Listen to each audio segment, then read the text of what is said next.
The chase is on. Yes, Star Trek Discovery is back, and they have hit the ground running by releasing 2 fast-paced and action-packed episodes to begin their 5th and final season.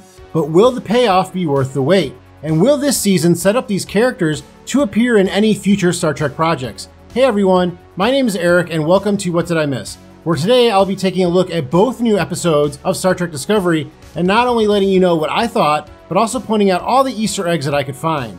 I am doing things a bit differently this season, and thank you to everyone who voted in my community poll in which I asked what type of videos you prefer. And you misfits overwhelmingly stated that not only did you want a breakdown of each episode, but also a review. So first, I will give you my thoughts on both episodes, and then afterwards, I will point out all the Easter eggs in each. Of course, if you just want to skip to the Easter eggs, there are time codes listed in the description. Before I get into it though, if you do enjoy this content, I just ask that you please hit that like button to help support the channel.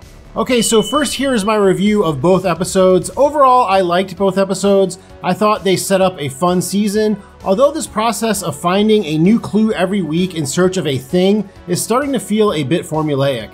If you look back, Season 2 of Discovery was about following all the clues leading up to the Red Angel, and in my opinion, that payoff was pretty good. I liked Season 2. Then Season 3 was all about learning the clues about what caused the burn, and if you have ever watched any of my videos about the subject before, you know that was a huge letdown for me and almost ruined Star Trek Discovery for me forever. And then we have Season 4, which in a lot of ways was like Season 3. It was just about species 10C and this new species and how to make contact with them. But it wasn't really that exciting. Like, again, I don't think the payoff was worth all the finding the clues that led up to it. You know, I don't know if this is just a byproduct of serialized storytelling, but I do feel like this season of Discovery has the possibility of being the most fun season of any that I just mentioned, even if it does seem to be following a familiar plot device. And I'm going to talk about this a lot more throughout my review. It does feel like this is the last season of Star Trek Discovery from almost the first scene, which is odd since we were told that the show's producers didn't know they were filming the last season until after it was over. If I remember correctly, the season initially stopped filming in November of 2022, but then in early 2023, by the spring, they were told that they were getting canceled, that Season 5 was the last season, and they had to do about a month of reshoots before the actor strike took hold, which I believe was in May. So it does feel to me like, you know, with Tilly soon to be leaving the ship again for Starfleet Academy, now that she's a teacher, and we learned that Saru is going to be leaving to be an ambassador, and he now is also getting married.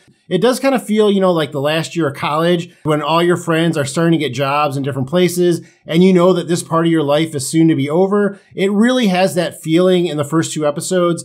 And I was kind of surprised that I felt that when, again, we were told that they didn't know that this was going to be the last season. So I almost expected it to be like a bolt-on at the end, like they would finish the season out and then, oh, wait, this thing happened. And then yada, yada, yada. Star Trek Discovery is over. Like, I was kind of expecting that, but it doesn't seem like it's going that way. And it does really feel like this is the last season of the series. I like how they started the season right out of the gate with a fun action sequence. You know, we learn a little bit later that actually something happened 4 hours before, and then we do that, and then we go back to the scene. But I like that the episode started out, you know, with Burnham on the back of a ship during warp, you know, and it kind of felt like that in this episode, that we're already at warp speed. You know, we're not circling space dock waiting for our turn to go out into the galaxy. We're already at warp. We're already doing a thing. And that's kind of, you know, the pace of this episode and the second episode too. I thought were done pretty well. And that was evident by them trying to, you know, just get us moving right out of the gate.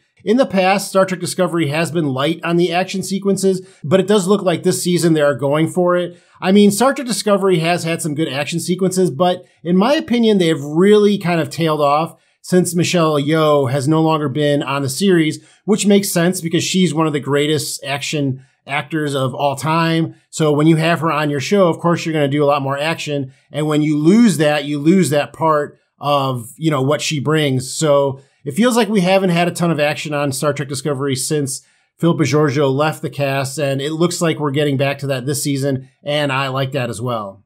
Speaking about another mysterious character, ever since his introduction, Kovich is becoming more and more important to the story. You know, who is Kovich? Who does he answer to? Is he the new version of Section 31? I hope we get some kind of answer as to what part he plays and everything, because we learn in this episode that he supersedes Admiral Vance. He has more power than he does because he knows more about what's going on than Vance does. I wonder where the power struggle comes when you talk to the president. Does she know more or does he still know more? Who is Kovich? Is he the head of the Federation now? I really hope that we get to learn what his part is. I do like the, man in the black hat, smoking man, kind of deal. It's very X-Files. You don't really know who the boss is or what their, motivations are. I do kind of like that mystery, but I hope since this is the last season of Discovery, that's one of the things that we learn. We learn more about Kovich, where he comes from, and what part he does play in all this. It does seem like it's all but certain that Mary Weissman will continue to play Tilly on the upcoming new series, Starfleet Academy. Even though she is helping the Discovery just on this mission, she stated many times how happy she is at Starfleet Academy, so she's obviously going back. It is surprising to me that Paramount has not just admitted that Mary Weissman is going to be a part of that series, but maybe they think that if they do that now before the season is over, that they're giving away something about the season. I also think Admiral Vance kind of falls into that too. I think that they're developing kind of a back and forth together. And I think that Odette Fair as Admiral Vance will probably be on Starfleet Academy as well. Back to Tilly, though, even though some of her scenes were cringy, like that scene where she was with a guy in her room, I think she's supposed to be in her at least early 30s by now. She doesn't know how to talk to a guy. I mean, sure, we've seen the 40-year-old virgin and stuff like that, but it seems weird that she doesn't know how to talk to a guy. and that was kind of cringy, but it is nice that she's returning to her original character after it seemed that her character got muddled for a couple of seasons. Like she was trying to be her bossy mom and she was trying to be more like her mirror counterpart or something. But I do like that her character has regressed. Most of the time, you don't want to see character regression, but I think that the way she acts now is really the sweet spot for her character. I think in a lot of ways that her character embodies a big portion of the Star Trek fan base and that a lot of people can relate to her in a way that they can't to the other characters. She's kind of a POV character. Like, me being a nerd, of course, if I was on a Starfleet vessel, how would I act? It would probably be a lot like Tilly, although I hope I would be able to talk to somebody when I was in my 30s. But having said that, I do like Tilly in these first two episodes, and I definitely see her moving on to Starfleet Academy. So, of course, we're only talking about the first two episodes so far, but it does feel like we went to a lot of planets, which I liked. Even if a couple looked like they were straight out of Star Wars, Star Trek is at its best when the audience gets to go to a lot of new places and they are not just stuck on the bridge, which is another thing that I think Discovery has done in the past, where we're just going to like one dark room to another dark room to another dark conference room. That happens, I think, a lot. And this season so far, it's very bright. It's very vibrant. The locations are they're very different. We're in space. We're on the ship. We're in a science lab. We're in a sand planet. We're in a luscious green planet. I like that. I mean, I think that, that's kind of taking a cue from Strange New Worlds, where they're going to a different planet every week. I think that's smart to do here with Discovery 2, just going to very different places, doing very different things every week, because it really makes each episode stand out. Oh, this was the episode where they had the booby traps on the ancient planet. This was the episode where they went to the sand planet, and I like that. I think that was another smart thing that they did with these first two episodes. Another very smart thing that I think they did was I'm glad that they gave away what was in that box in the first episode. We saw the box in the trailers leading up to the season, and I was wondering if this was going to be the new thing that we were worried about for like half the season, and then whatever was inside it would not be a payoff. The longer you wait to give something away, the better the payoff has to be, which is something that has hurt Star Trek Discovery's serialized storytelling in the past. I kind of already touched on that. Even though the answer only sends us to the next step on the journey, it does make it feel like the season is going to move along at a fun and fast pace. Like, even though we get to the box and we open it and we just have the next clue to do the next thing, we still solved something. We did something. We went somewhere and we're going and doing something else. And that's good pacing. And it looks like, at least so far so good in the first two episodes, they are moving at a good pace. Speaking of pacing, it seemed to me like there was more action in the first episode than in some full seasons of Star Trek Discovery. I kind of talked about the action a little bit already. We saw Burnham riding on that ship that was in warp. We also got a phaser shootout on a ship. And then we saw a sand speeder race that ended with two spaceships entering the atmosphere to save a city from an avalanche. I mean, I don't think you can have that kind of thing happen in every episode, but it was, again, smart to start the season out in this manner. we're seeing a lot of different things very fast. I don't think we've ever seen 2 ships stop an avalanche before, which was pretty cool. And they were able to do it. And I thought it worked. I thought it seemed pretty awesome. And I liked how there were consequences. Like they couldn't chase after the bad guys because their ships just stopped an avalanche. Like it makes sense. Like even in the future, these ships need to be fixed after that. So I really like that. Talking now more about the second episode, I liked how the second episode began with Saru and Burnham sharing a moment before going on their final mission together. This also set the expectation that a new first officer will be named by the end of the episode, and it was. Like, again, good pacing. At the beginning of the episode, we find out something that we didn't know. We're getting a new first officer. We don't have to wait 3 episodes to find out who that's going to be. By the end of the episode, we know who the new first officer is. That is really good pacing. And it really helped, the story with Saru and Burnham. They have a tight connection together. And I like that was, given time in this episode and they were given time together. To me, it gave the episode a very Lethal Weapon feel to it. Like at some point, Saru was going to turn to Burnham and say, I'm getting too old for this shit. I thought that it was cool that they had, this mission together, and the expectation was that something was going to happen to Saru, and he was in these situations and he thought, oh, he's not going to get out of it. He's going to die in his last mission. He just got engaged. Of course, something bad is going to happen to him. And fortunately, he makes it out alive. I also like the planet with the booby traps and the old ruins. Some of my favorite science fiction is when you have characters in a futuristic setting, but they are looking for like an ancient artifact. Stargate is the first thing that comes to mind. This goes back to my point of liking how in both episodes the audience is taken to new and exciting locations. And this location in the second episode was definitely very different from the one before and many that we've seen in Star Trek Discovery. It was also cool to see Saru in action Saru, and the producers have been smart to use his superior physical abilities in only a few places. He does have these spikes that fire from his neck. He is stronger, faster, more agile than any human being, but he's not doing it all the time. It's similar to how this was handled with Data. Worf is just walking masculinity. Like he walks into a room and everybody shrivels. But with Data, it isn't immediately obvious that he is the toughest person in the room. And I think Saru kind of has that aura to him as well. And I really like that. I mean, I know his personality goes along with that too. To see Saru as Action Saru one last time, I thought that was a really smart idea.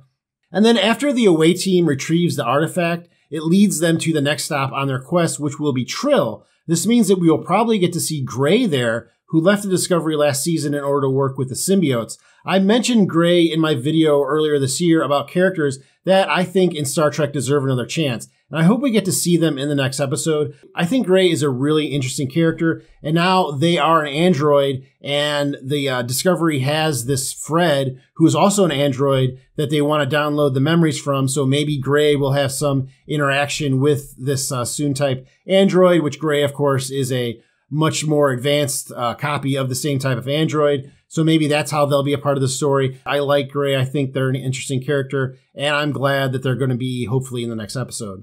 So that's what I thought of, these 2 episodes. What did you think? Let me know in the comments. Do you think I'm crazy? Do you agree with anything that I said? I do think the season is starting out good, and I'm looking forward to it. So far, 2 episodes in, I am definitely on board. So let me know, are you on board this season, or are you just done with Star Trek Discovery, and these 2 episodes really didn't change your mind about anything? So now let's talk about the Easter eggs for each episode. Episode 1 had a lot more than episode 2, so I'm going to talk about episode 1 first, and then I'll go into episode 2. So episode 1, Red Directive. At the onset of the episode, Tilly, Burnham, Adira, and Stamets are enjoying a drink celebrating the millennia anniversary of Federation Day, or the day the Federation was formed. A holographic recreation of this event was shown during the finale of the series Star Trek Enterprise, which was titled These Are the Voyages. This is not the same holiday that was celebrated in the last season of Picard, which was Frontier Day. That holiday marks the first mission with what would become Starfleet, an event also shown on the series Star Trek Enterprise during their first episode, Broken Bow.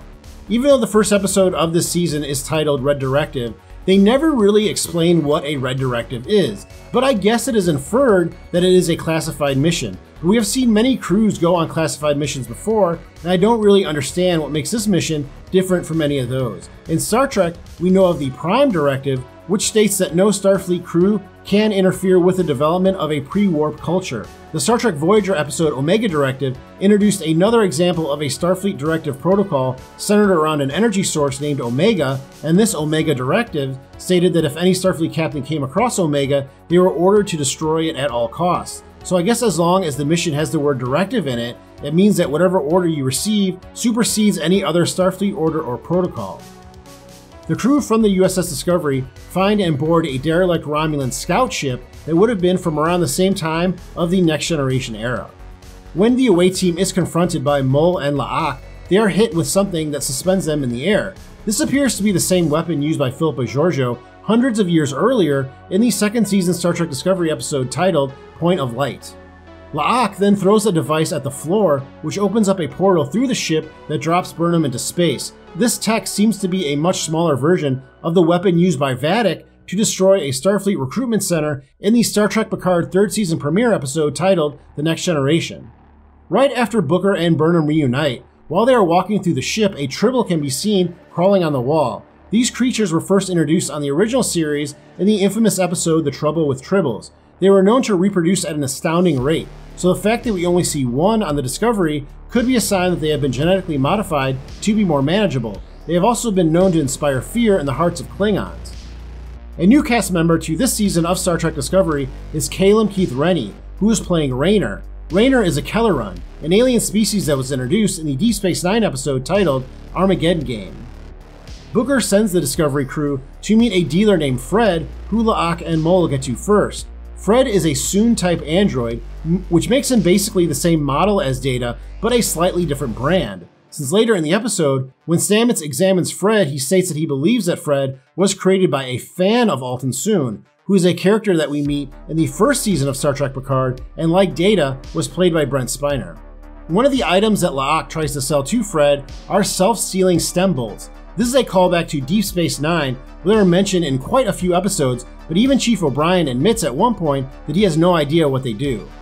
When Tilly is talking about her issues with teaching her cadets, she asks jokingly if she can just crash a shuttle into a moon so that they will take their responsibilities more seriously. She is referencing an event that occurred in the fourth episode of the fourth season of Star Trek Discovery titled All Is Possible, in which Tilly and Adira are assigned to lead a team of cadets on a training mission that ended with them crashing a shuttle and the cadets having to work together to save themselves.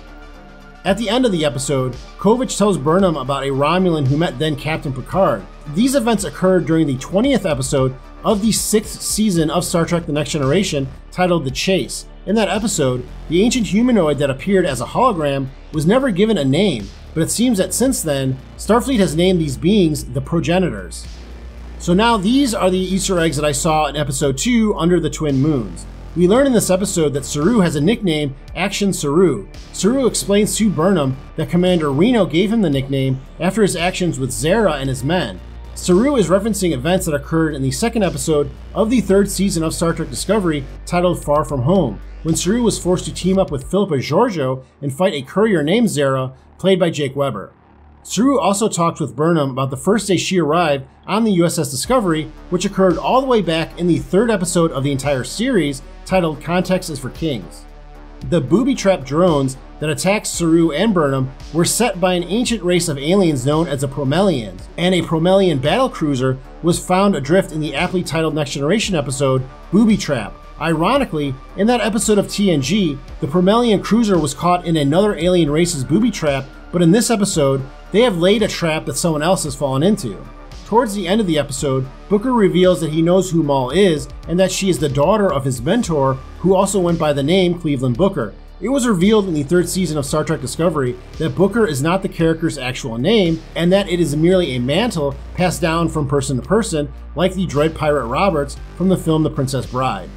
Well, that was everything I saw, but let me know in the comments if I missed anything. Thank you very much for joining me. Please hit that like button before you go, and I'll see you next time on What Did I Miss?